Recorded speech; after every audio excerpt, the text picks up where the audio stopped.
In a world like none other, there comes one man in search of plastic, in search of cons. He is known as Plasticon. Join him as he brings toys from another dimension to a household near you.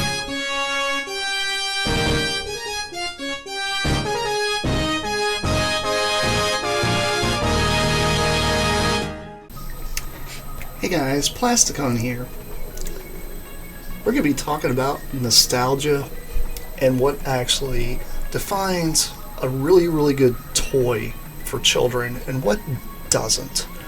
As you guys know, prices inflate throughout the years. Completely understandable. But what I'm talking about is the toys that are being released nowadays compared to what they were released when we were kids, and why this is highly important for the producers, designers, and such to understand what they're creating. Throughout the years, I have noticed this, and it's a very, very, very ugly thing to see through just a collector's standpoint, and also seeing what is actually being sold on the shelves to kids nowadays and given to them, considering it seems like all these companies are more invested in the target demographic being between, I'd say, the ages of 30 to 50. Now yes, that's a large gap, but this is the problem with this gap. It's not going to allow more kids to be into this stuff because the collectors are telling kids, oh, you can't touch that, it's a collector's item. You can't mess with that because it's too fragile. So let's get into this and actually look at what I'm actually talking about. So what I'm talking about here is I'm looking at one of the newest Bumblebee toys.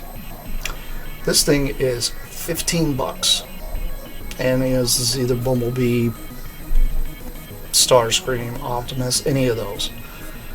That's not the point here. The point is, look at the engineering this thing has. This is a one-step changer. And this is what's being targeted toward kids between probably the ages of 3 to 7 years old. Now let's rewind back, way back to whenever you were a kid. What did we get when we were, that age?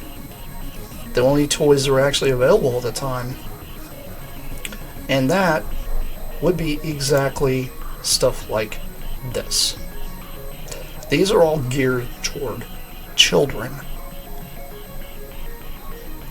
This reminds me of being geared toward an infant.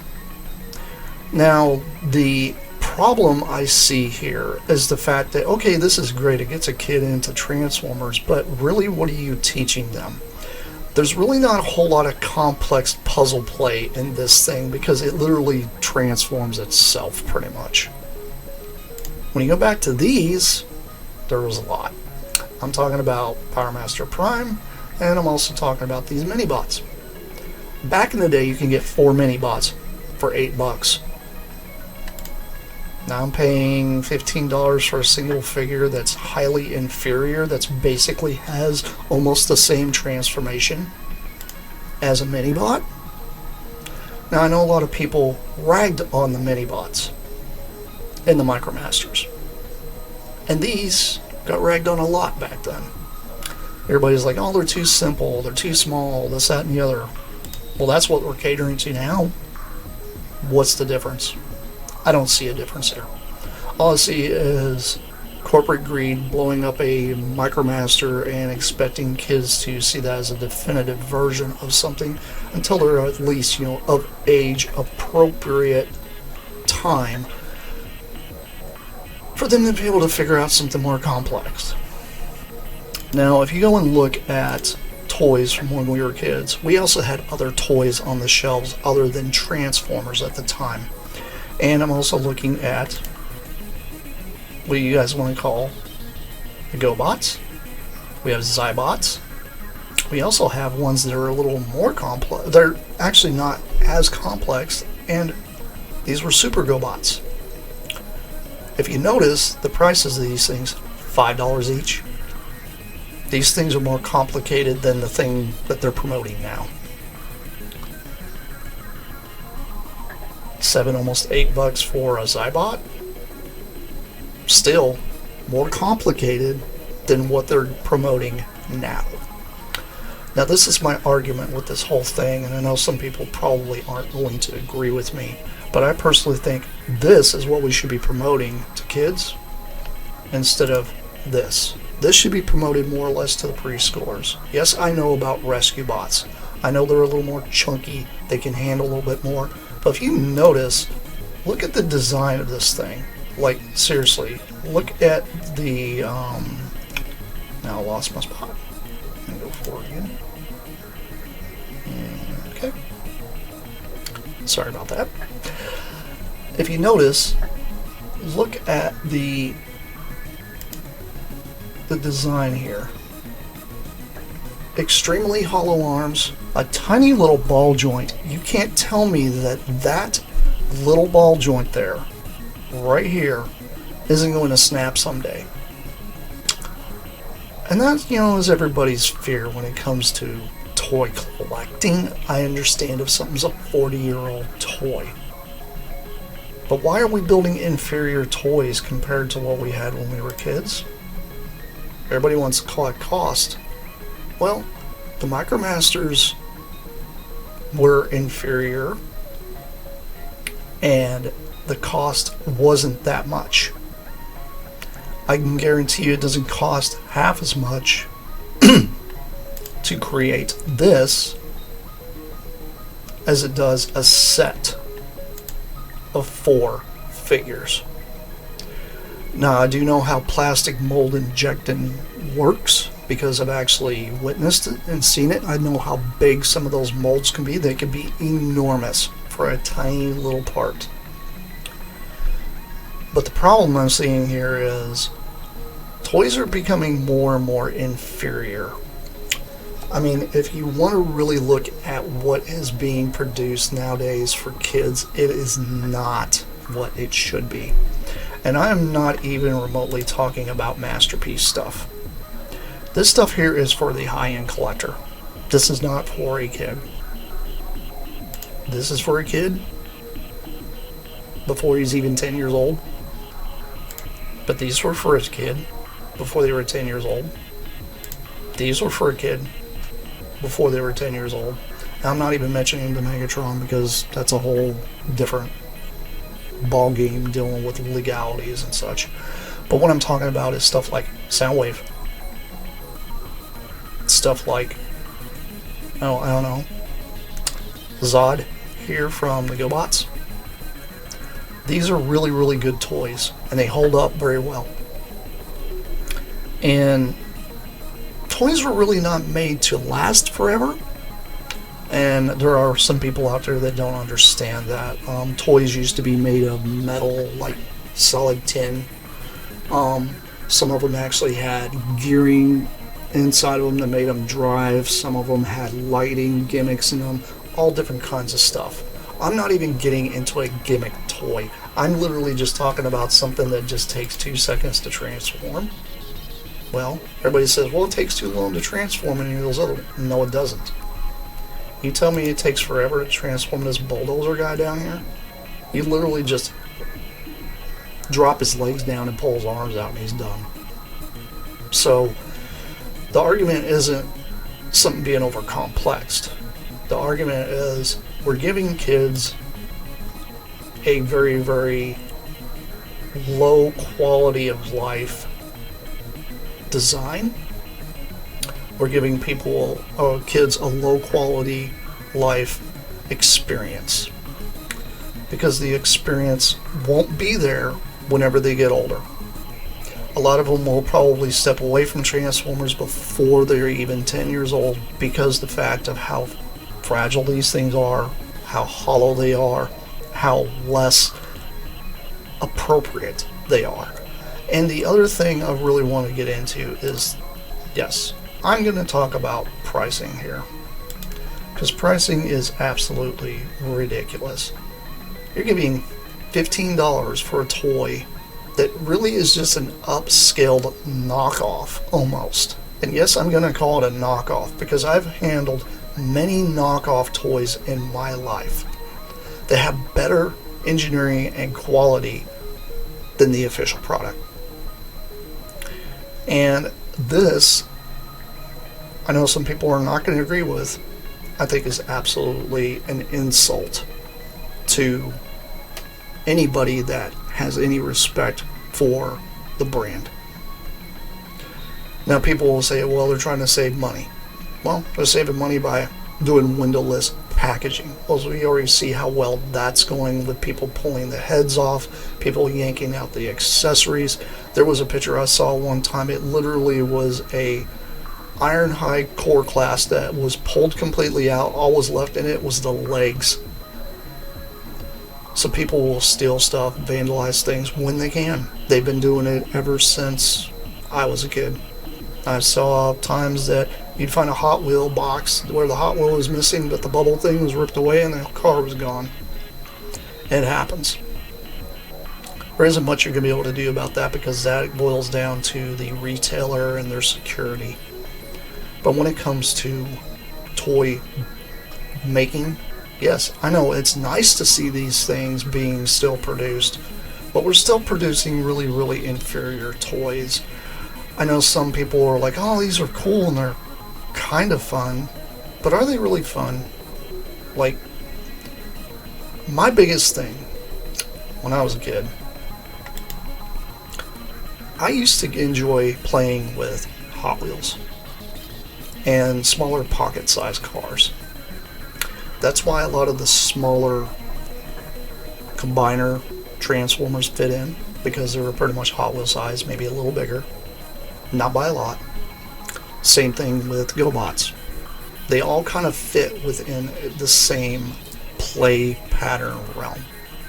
The problem we have now is everybody thinks everything has to be huge.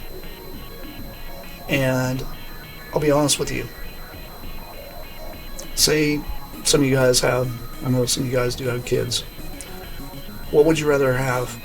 Kid take 4 or 5 smaller robots they can throw in a bag on a weekend trip so they actually have something to do and enjoy?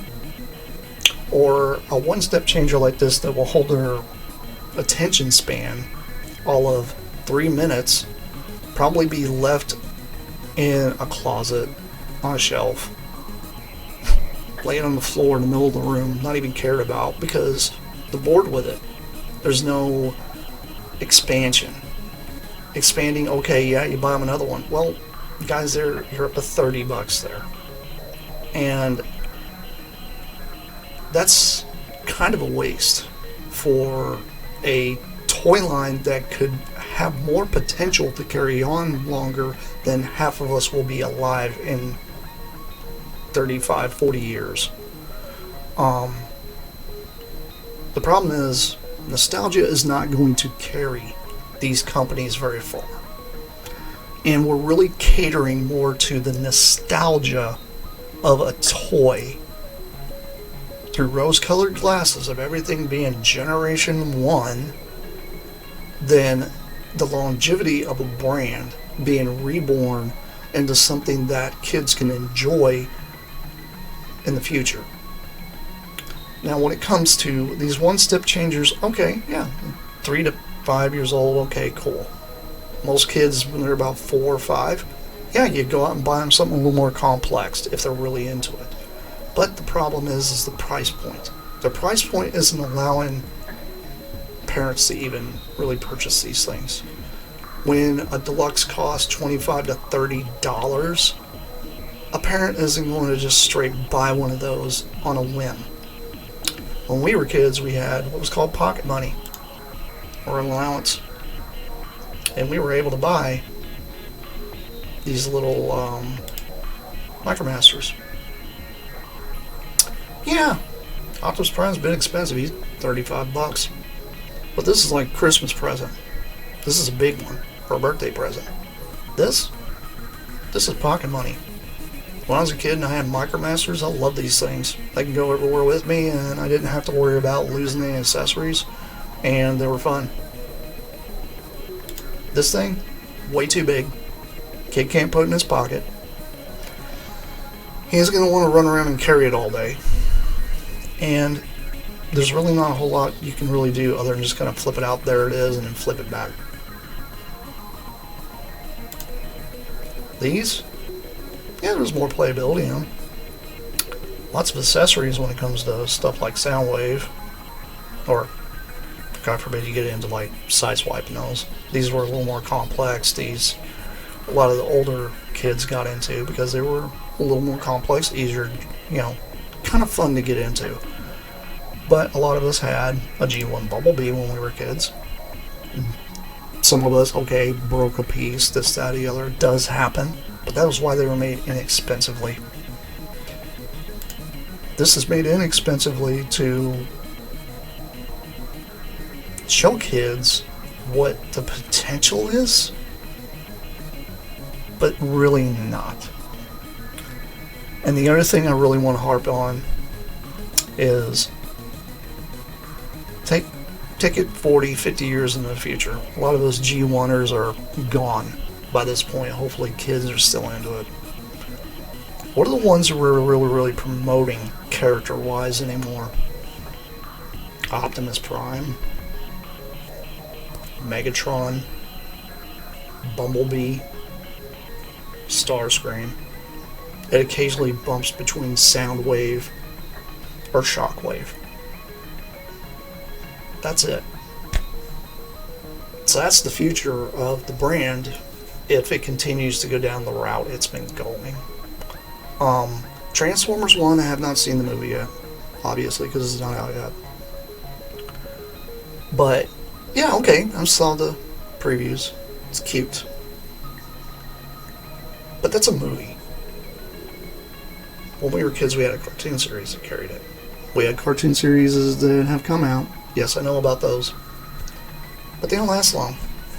The reason being is they just don't put the effort into it. They're wanting to grab onto the new shiny. They don't want to continue a series for a very long time like they did with Generation 1. I'm even going to bring in and brag Generation 2 revived the idea that people wanted G1 toys. Because it was a continuation of G1. It was just basically the cartoons re-released with different transitions. I'm a huge G2 guy, so I may be a little biased here. But if it wasn't for Generation 2, none of this would have continued. I do know Beast Wars really carried that ball afterward, but a lot of the experimentation happened in Generation 2. It didn't happen in Beast Wars. Your back metal, your ball joints, your articulation, integrated weaponry, light piping pretty much being put almost in every toy. That was more of a G2 thing. And that all was carried on into Beast Wars, carried on into Machine Wars, Car Robots, all those. And as time has progressed, we have regressed in the design of these toys. Now, I know in 07 we had some kind of one-step changery type of things, stuff like that for the movies. Understandable, because the movie came out, the movie pushed it. That's what they're doing here. But if you notice, it's only a few that you're going to get. Those real deep cut figures you probably won't ever see. Or if you do, it'll be through Hasbro Pulse with an insane price tag. Child sees it, wants to play with it. You paid $45-$50 for it. You're afraid to give it to your kid because of it. That's just how it goes. That's really what it boils down to. And a lot of the ways, I think we're also taking away from kids enjoying what this brand here was all about. And I'm not just talking Hasbro. I'm also talking Lego. I'm talking Star Wars. I'm talking G.I. Joe. You name it. But if you notice, there's one brand out there that's actually kind of stayed true to what they do, although the prices have increased because of inflation. And that is Mattel. Mattel has kept Barbie. Yeah, they got little gimmick things every now and then, but you can still just buy like a straight Barbie doll that has clothing you can change on. They've stuck with the philosophy and the principle that these are geared toward children. Kids are going to buy these. It's fine to have a collector's market, believe me, but the collector's market steam is starting to run out. And I have been seeing this a lot. I hear this frustration from people that buy huge lots and want to turn around and resell them. It's hard to do because most people already have what's out there, so they don't care to recollect it. Kids that are upcoming, even kids that are in their 20s. I actually have a friend of mine in his 20s gave me an entire lot of Transformers. And he said, honestly, the only one that really appealed to me was the '07 movie Optimus Prime. And that was it. He didn't care about anything else in there. He had Energon, he had Animated, he had all these different ones. The only one he really gave a crap about was Optimus Prime that was from '07. So, I'm just saying from the standpoint of seeing at least a person that I've seen from a younger generation, nostalgia is only going to carry so far before it dies. Think about a lot of the brands we loved when we were kids. Mask, Starcom, Supernaturals, Inhumanoids, Roboforce, Robotech, even Robotics, Tycho. These have all kind of went to the wayside. Yes, I know a lot of it's IP, but nobody's actually had the passion to try to bring it back the correct way. Because the correct way is to gear it toward the kids. You have to gear it toward the younger generation. You can have collector stuff. Collector stuff is for collectors. But when everything on the shelf looks like either an infant toy or a collector's toy, and there's no in between, your brand dies. And that's the biggest problem with the industry today. I just wanted to chime in and kind of give you guys a little bit of my opinion. You guys leave your comments down below. I plan on doing more talks like this. I'm not trying to be negative here. I'm just trying to be real. And I know some people will agree with me. Some people won't. But I'm trying to do what I can to make sure you guys understand my standpoint on some things, and maybe some of you guys might actually agree with me on a lot of these points of view. But anyway, leave your comments down below. Like, share, subscribe. I also have YouTube membership and Patreon, so if you want to, they're only $1. I'm going to be giving out shout outs for everybody that does $1 at the end of all my videos. And I hope to see you guys in the next one. So thank you guys very much for tuning in, and I'll see you around. And this has been Plasticon, and this is me signing off. Peace out, y'all. See you around. Bye.